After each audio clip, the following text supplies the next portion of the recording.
আসসালামু আলাইকুম এভরিওয়ান, তোমরা সবাই কেমন আছো? তো আশা করি ভালো আছো। তো আমার নতুন আরেকটি ভিডিওতে তোমাদের সবাইকে স্বাগতম। তো আজকে ভিডিওটা আমি হইতেছি দুপুর থেকে শুরু করতেছি। এখন হইতেছে আমি দুপুরে খাবার খাবো, আর কিচেন রুমে এসে দেখি আজকে আমার রান্না করছে রোস্ট, চিংড়ি মাছ, দেন ডিমের কোরমা, গরুর মাংস, দেন কাবাব, আর সাথে পোলাও ছিল। তো ওইটার ক্লিপ নিতে আমি ভুলে গেছি। তো যাই হোক, দুপুরের খাওয়া দাওয়া শেষ করে ভাবলাম বাহির থেকে একটু হেঁটে আসি, ভাল লাগবে। আমার সাথে আমার মেজো বোন, দেন আমার ছোট বোন ছিল।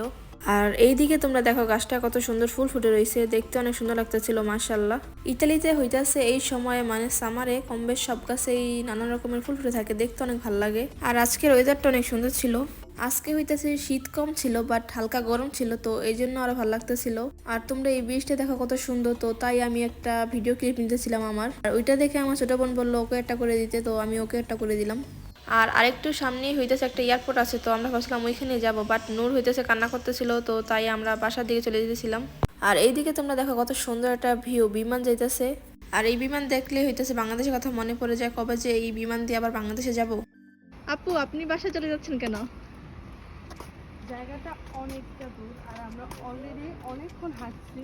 এখন নূর হইতেছে কান্না করতেছে, যার কারণে আমাদের আর এয়ারপোর্টে যাওয়া হয়নি। হয়তো বা নেক্সট কোনোদিন যাবো, বাট এখন আপাতত বাসায় যাবো। ওকে, তাহলে চলুন বাসায় যাই আমরা।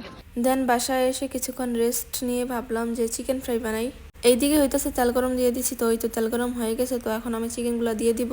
সো যাই হোক, এই চিকেনগুলো হতে থাকুক। আর তোমরা যারা নতুন আমার পেজে বা ইউটিউবে, সো আমার পেজটা ফলো দিয়ে রাখবে আর চ্যানেলটা সাবস্ক্রাইব করে রাখবে। আর এইদিকে হইতেছে চিকেনটা ভাজার পর আমি ওইটার ক্লিপ নিতেই ভুলে গেছি। তো আজকের ভিডিওটা এই পর্যন্তই। আল্লাহ হাফেজ।